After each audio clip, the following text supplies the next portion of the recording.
الحمدللہ وحدہ لا شریک لہ والصلاۃ والسلام علی من لا نبی بعد۔ قربانی جس طرح آدمی اپنی طرف سے کرتا ہے اسی طرح قربانی کسی اور شخص کی طرف سے بھی کر سکتا ہے، یعنی اپنی جو قربانی واجب ہے وہ ادا کرے، باقی نفلی قربانی کر کے کسی اور کو ثواب دینا چاہے تو دے سکتا ہے۔ اس وقت سب سے اہم مسئلہ جو میں نے عرض کرنا ہے وہ ہے قربانی کرنا رسول اکرم صلی اللہ علیہ وسلم کی جانب سے، حضور اکرم صلی اللہ علیہ وسلم کی طرف سے قربانی کرنا کیسا ہے؟ سبحان اللہ۔ السنن الکبریٰ للبیہقی میں روایت موجود ہے حضرت علی رضی اللہ تعالیٰ عنہ کے بارے میں۔ حضرت علی رضی اللہ تعالیٰ عنہ کے پاس قربانی کے دن دمبا پیش کیا گیا، قربانی کرنے کے لیے، ذبح کرنے کے لیے حضرت علی رضی اللہ عنہ کی خدمت میں دمبا لایا گیا۔ فذبحہ، حضرت علی رضی اللہ عنہ اس کو ذبح فرمایا۔ کیا فرمایا؟ بسم اللہ اللہم منک ولک ومن محمد لک، اے اللہ میں آپ کے نام سے ذبح کرتا ہوں اور آپ کے عطا کیے ہوئے مال سے کرتا ہوں، آپ کے لیے کرتا ہوں اور آپ کے حبیب حضرت محمد صلی اللہ علیہ وسلم کی طرف سے کرتا ہوں۔ اللہ اکبر، مال آپ کی طرف سے ہے اس لیے آپ کے لیے کرتا ہوں، لیکن آپ کے حبیب کی طرف سے کہ اس کا اجر حضور اکرم صلی اللہ علیہ وسلم کو مل جائے۔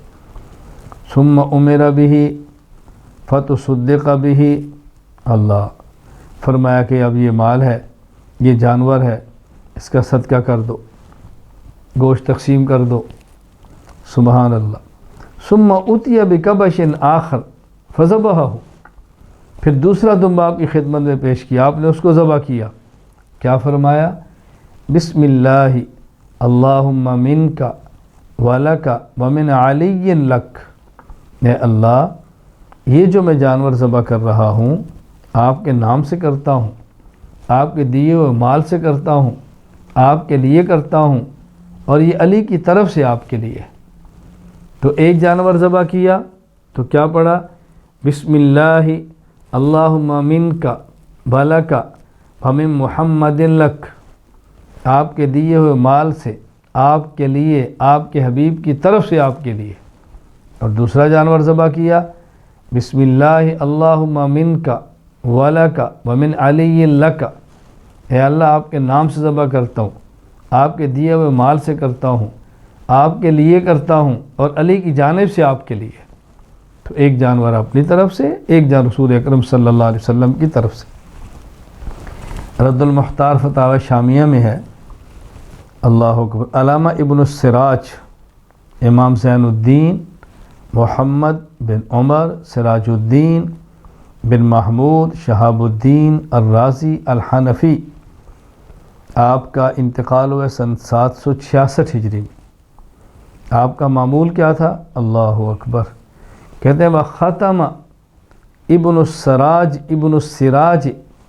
عنہ صلی اللہ علیہ وسلم اکثر من 10,000 ختمہ، آپ نے 10,000 مرتبہ قرآن کریم ختم فرمایا۔ وضحى عنہ، اور قربانی بھی کی رسول اکرم صلی اللہ علیہ وسلم کی جانب سے۔ 10,000 قرآن کریم ختم کیا اور اس کا ایصال ثواب رسول اکرم صلی اللہ علیہ وسلم کو کیا۔ حضرت علامہ شامی فرماتے ہیں قول علمائنا لہ ان یجعل ثواب عملہ لغیرہ یدخل فیہ النبی صلی اللہ علیہ وسلم، ایصال ثواب کا حاصل یہ ہے کہ آدمی اپنے عمل کا ثواب کسی کو دے، اور کسی میں تو نبی کریم صلی اللہ علیہ وسلم بھی ہے۔ بلکہ عجیب بات فرمائی فَإِنَّهُ أَحَقُّ بِذَلِكَ، رسول اکرم صلی اللہ علیہ وسلم تو سب سے زیادہ اس بات کے حقدار ہیں کہ آپ کے لیے ایصال ثواب کیا جائے۔ کیوں؟ حیث انقذنا من الضلال وفی ذلک نوع شکر، رسول اکرم صلی اللہ علیہ وسلم نے ہمیں گمراہی سے نکالا ہے، تو یہ آپ کا شکریہ ادا کرنے کے لیے بھی ایک طریقہ ہے کہ ایصال ثواب کیا جائے۔ حضور ہم آپ کا شکریہ ادا کرتے ہیں ہم آپ کا شکریہ ادا کرتے ہیں کہ آپ نے محنت فرمائی اور ہم ہدایت کی طرف آئے اور ضلالت و گمراہی سے نکل آئے۔ خلاصہ یہ ہے کہ قربانی رسول اکرم صلی اللہ علیہ وسلم کی طرف سے کرنی جائز ہے، بلکہ کرنی چاہیے۔ مسلمانوں کے پاس، مسلمانوں میں سے ہر وہ شخص جس کے پاس اسباب موجود ہوں اس کو اس کا اہتمام کرنا چاہیے۔ اللہ تعالی ہم سب کو توفیق عطا فرمائے۔ وآخر دعوانا الحمد للہ رب العالمین۔